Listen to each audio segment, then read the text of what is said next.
Don't forget to like the video, share your thoughts in the comments, and subscribe to stay updated with our latest.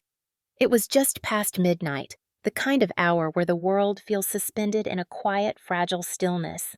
I was nestled on my plush leather sofa in my cozy apartment overlooking the city skyline, the faint hum of traffic far below blending with the soft patter of rain against the windows. A steaming mug of lavender tea sat on the glass coffee table, its warmth seeping into my palms as I clutched it, my eyes lazily scanning the pages of a worn romance novel I'd read countless times. The amber glow of a single lamp bathed the room in a warm, intimate light, casting long shadows across the hardwood floor. At 45, I'd grown accustomed to these solitary nights. My life, a carefully curated routine of work, books, and the occasional glass of wine. After my divorce 5 years ago, I'd convinced myself that love, passion, all of that was a chapter I'd closed for good. But that night, everything I thought I knew about myself was about to unravel. A soft knock at the door jolted me from my reverie, so faint I almost dismissed it as a trick of the wind. My heart gave a curious thud, a flicker of unease stirring in my chest. Who could it be at this hour? I set the mug down, the ceramic clinking softly against the glass, and padded barefoot across the cool floor, my silk robe brushing against my thighs with each step. The clock on the wall read 12:15 a.m., its ticking suddenly louder in the stillness. The knock came again, more insistent this time, a hesitant rhythm that sent a shiver down my spine. I hesitated, my fingers hovering over the doorknob, my mind racing with possibilities. A neighbor in need? A lost delivery? Or something more unexpected? When I opened the door, the dim hallway light revealed a figure I hadn't expected. Marcus, my neighbor from across the hall. At 38, Marcus was a man who carried an effortless charm, tall and lean, with tousled dark hair that always seemed to fall just so, and deep green eyes that held a quiet intensity. He was usually impeccably dressed, his button-down shirts and tailored jeans a testament to his meticulous nature, but tonight he looked undone. His white shirt was slightly wrinkled, the top button undone to reveal a glimpse of his collarbone, and his hair was mussed as if he'd run his hands through it one too many times. His eyes, though, were what caught me, stormy, raw, and brimming with an emotion I couldn't quite place. "Evelyn," he breathed, my name slipping from his lips like a confession, his voice low and rough, sending an unexpected jolt through me. "I'm so sorry to bother you this late. I didn't know where else to go." His gaze darted to the floor, his broad shoulders tense, and I noticed the way his fingers fidgeted with the hem of his sleeve, a nervous habit I'd never seen in him before. Marcus and I had always been friendly. Casual chats in the hallway, a shared laugh over the building's finicky elevator, but nothing more.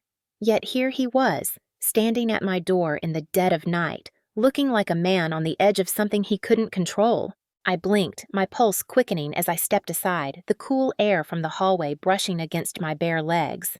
"It's okay, Marcus. Come in," I said, my voice softer than I intended, laced with a concern I couldn't hide. "What's going on?" He hesitated, his eyes flicking up to meet mine for a fleeting moment, and I caught a glimpse of something, desire, maybe, or desperation, that made my breath catch. He stepped inside, his movements slow, deliberate, as if he were stepping into uncharted territory.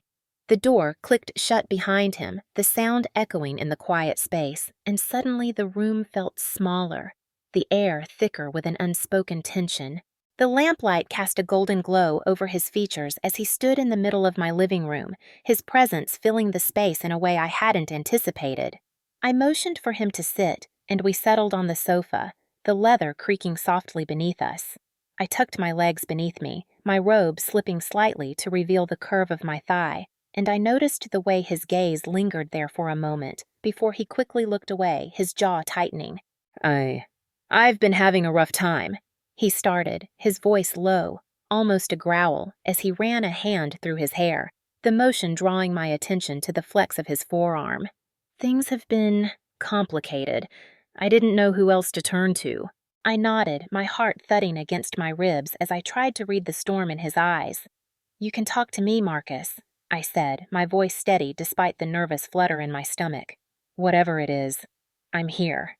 He exhaled deeply, a shaky breath that seemed to carry the weight of 1,000 unspoken words, and leaned forward, his elbows resting on his knees, his hands clasped tightly together. The air between us crackled with a quiet electricity, and I felt a heat rising in my chest, a pull I couldn't quite name. "I didn't know how to say this," he began, his voice barely above a whisper, each word heavy with emotion. "I've been struggling with something I've never told anyone."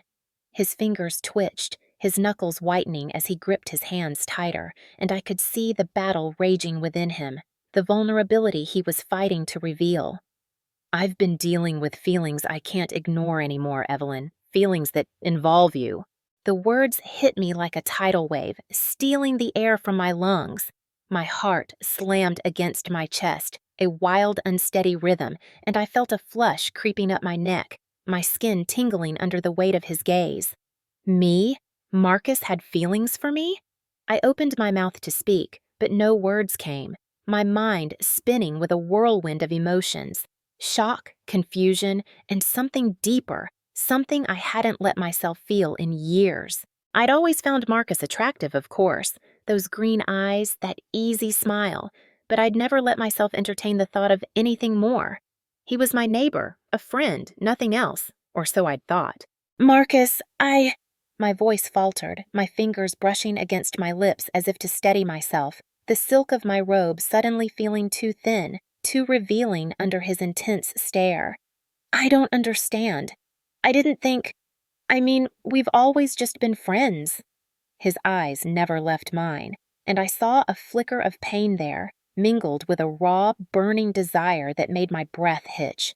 He leaned closer, the space between us shrinking, and I caught the faint scent of his cologne, sandalwood and something darker, intoxicating, mingling with the rain still clinging to his skin. "I know it's unexpected," he said, his voice a low murmur that seemed to wrap around me, pulling me in despite my resistance. "And I know it might seem strange, but I've been fighting this for so long, fighting the idea of even telling you. I didn't want to complicate things between us." He paused, his gaze dropping to my lips for a fleeting moment, and I felt a jolt of heat surge through me, my pulse racing as I imagined what he might be thinking. But the truth is, I can't keep pretending I don't feel this. I think I've been hiding it from myself for too long. My breath caught in my throat, the realization sinking in like a slow, burning ember. This wasn't just a confession, it was something raw, something real, something that had been simmering beneath the surface of our casual interactions for longer than I'd ever realized. I felt a mix of emotions swirling within me, surprise, fear, and a flicker of something else.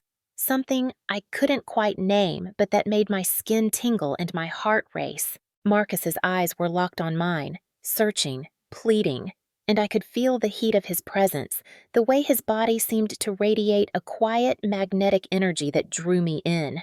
"I'm not asking for anything, Evelyn," he added quickly, his tone earnest, his hands unclenching as he reached out, his fingers hovering just inches from mine. "I don't want to cross any lines, I needed to say it out loud, to make it real, to see if maybe, just maybe, you could ever feel the same way." The tension between us was palpable, a living, breathing thing that seemed to pulse in the air, and for a long moment neither of us spoke. The silence stretched on, heavy and charged, and I could hear the faint patter of rain against the windows, the distant hum of the city below, but all I could focus on was the man sitting in front of me, his confession hanging between us like a fragile thread. I swallowed hard, my throat tight with emotion, my mind racing to process everything he'd just said. Could I feel the same way? I hadn't let myself think about Marcus like that, not consciously at least. But now, with his words echoing in my mind, I couldn't ignore the way my body was reacting, the way my pulse quickened when he looked at me, the way my skin flushed under his gaze, the way I suddenly noticed the sharp line of his jaw, the way his shirt clung to his chest, hinting at the strength beneath. There was something undeniable here, something I'd been too afraid to see until now. "Marcus, I don't know what to say," I admitted, my voice trembling, my fingers twisting the hem of my robe as I tried to steady myself. "I wasn't expecting this. I've always seen you as a friend, someone I could trust, But this is different. It feels overwhelming. I looked away, my gaze drifting to the rain-streaked window, the city lights blurring into a kaleidoscope of colors as I tried to gather my thoughts. I could feel his eyes on me, a quiet intensity that made my skin prickle, and I knew he was waiting, hoping for something, anything that would give him a glimpse into what I was feeling. "I know it's a lot to process," he said softly, his voice a soothing balm against the storm in my chest. "And I'm not asking for an answer right now. I just needed to be honest with you. No more pretending, no more hiding." He shifted slightly, his knee brushing against mine, the brief contact sending a spark through me, a heat that settled low in my belly. "I respect you, Evelyn. I respect our friendship. If nothing else, I want that to stay the same." His words were gentle, but they carried a weight that was impossible to ignore. I could see how much this confession had cost him, how much he'd been carrying inside, and I couldn't help but admire his courage, his vulnerability. But I wasn't ready to give him an answer. Not yet. I needed time to untangle the mess of emotions swirling inside me, time to understand what this all meant. "I don't want to lose our friendship, Marcus," I said after a pause, my voice firm but soft, my fingers brushing against my neck as I tried to steady my racing pulse. "I really don't, but I need time. Time to think this through, to figure out what I'm feeling. I can't give you an answer right now." He nodded, his gaze steady, though I could see a flicker of disappointment in his eyes, quickly masked by that same quiet understanding I'd always admired in him. "I get it," he said, his voice low, a quiet promise that sent a shiver down my spine. "I'm not going anywhere. I'll give you all the time you need. Just don't shut me out, okay? Don't let this ruin what we've built." His words were a plea, a gentle request that made my heart ache with a strange mix of gratitude and longing. I couldn't help but admire his calm demeanor, the way he accepted my uncertainty with grace, and it made me feel safe, like I could take my time without the pressure of making a hasty decision. "Thank you," I whispered, my voice thick with emotion, my heart swelling with appreciation for the man sitting in front of me. "I promise I won't shut you out." We sat in silence for a few moments, the weight of our conversation settling into the room like a heavy fog. There was a quiet understanding between us now, a shift in our relationship that neither of us could ignore. But even in the silence, I could feel that something had changed, something deep, something that would shape us in ways we couldn't yet understand. Eventually, Marcus stood, his movements slow and deliberate, the lamplight casting a soft glow over his features. "I should probably go," he said, his voice tinged with reluctance. "I didn't mean to keep you up this late." I stood as well, my mind still racing, my body hyper-aware of his presence, the way his shirt stretched across his shoulders, the way his eyes lingered on me for a moment longer than necessary. "Thanks for coming by," I said, forcing a smile despite the tangle of emotions inside me. "And for being honest with me." He smiled, a small but genuine smile that made my chest ache, and turned toward the door. "Anytime," he said, his voice warm, a quiet promise that lingered in the air. "Take care of yourself, all right? I'll be around if you need me." And just like that, he was gone, the door clicking shut behind him with a soft finality. I leaned against it, my thoughts spinning in 1,000 different directions, my body still humming with the heat of his presence, the memory of his words burning in my mind. What did this all mean? Was there something between us, or was this just a passing moment of vulnerability that we'd both move past? I didn't know, but one thing was certain. Things had changed, and no matter what came next, I had a feeling my life and my relationship with Marcus would never be the same again. The days that followed Marcus's visit felt like a strange limbo, as though I were walking a tightrope between the familiar and the unknown. Every encounter with him was laced with an undercurrent of something unspoken, a tension that simmered beneath the surface of our casual interactions. I found myself replaying our conversation in my mind over and over again, wondering if I'd made the right choice, wondering if I'd been too quick to ask for space, too quick to distance myself from him. But I couldn't ignore what he'd said, what he'd revealed. There had always been a quiet intensity in our friendship, something deeper than just neighborly pleasantries or casual chats. Maybe I'd always known it, but I hadn't wanted to see it for what it was. A week passed, and still, I found myself thinking about him more than I cared to admit. I noticed little things, the way his eyes softened when he looked at me, the way his smile lingered a moment longer than it used to, as though there was something he wanted to say but couldn't. And every time we crossed paths, in the hallway, by the mailboxes, in the elevator, I felt a flicker of that same tension we'd shared that night, the weight of unspoken words hanging in the air. But what did it all mean? I didn't have the answers, not yet, but I knew one thing for sure. I couldn't keep running from the truth. I couldn't keep pretending I didn't feel something more than just friendship. And so, after days of deliberation, I found myself standing in front of his door, my heart pounding, my hands clammy as I lifted my fist to knock. This was it, the moment of truth. The door swung open almost immediately, and there he was, looking every bit as surprised as I felt. Marcus's eyes widened, his expression unreadable for a moment before a small smile tugged at the corner of his lips. "Evelyn," he said, his voice warm but cautious, his gaze searching mine. "I didn't expect you. Is everything okay?" I nodded, but I could feel the words building up inside me, struggling to find their way out. "I've been thinking," I began, my voice a little shaky, my fingers twisting together as I tried to steady myself. "A lot, actually. About us. About what you said that night." Marcus didn't interrupt, just watched me with that same patient, understanding gaze, his silence giving me the courage to continue. "The truth is, Marcus," I said, stepping closer, my voice trembling with emotion, "I've been feeling something too, something I didn't know how to process at first. I didn't know if I should let myself feel it or if it was just a fleeting moment, but now I know. I don't want to deny it anymore.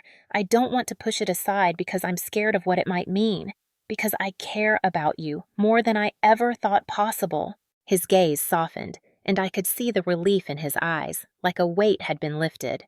He reached out, taking my hands gently in his touch warm and reassuring, his thumbs brushing lightly over my knuckles in a slow, deliberate motion that sent a shiver through me.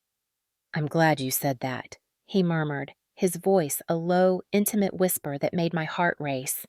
"I've been hoping for this, but I never wanted to pressure you. I want to be with you, Evelyn, if you're ready for that. I want to see where this goes. No expectations, no rush, just us figuring things out together." Tears welled up in my eyes, though I didn't know why.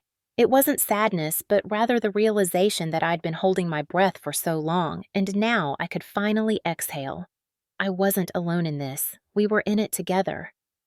"I'm ready," I whispered, my voice thick with emotion, my fingers tightening around his. "I don't know what the future holds, but I'm willing to find out with you." And just like that, the tension that had been building between us melted away. There were no grand gestures, no over-the-top declarations, just two people standing in the quiet of the moment, choosing to be honest with each other, choosing to explore something new.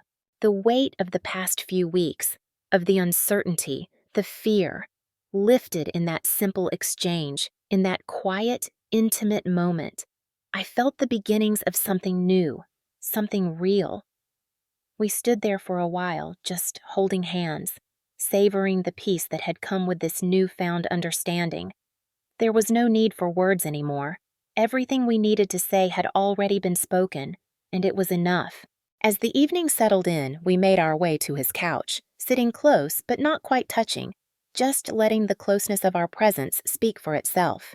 There was no rush, no pressure, just two people, slowly and carefully learning to navigate this new chapter of their lives together.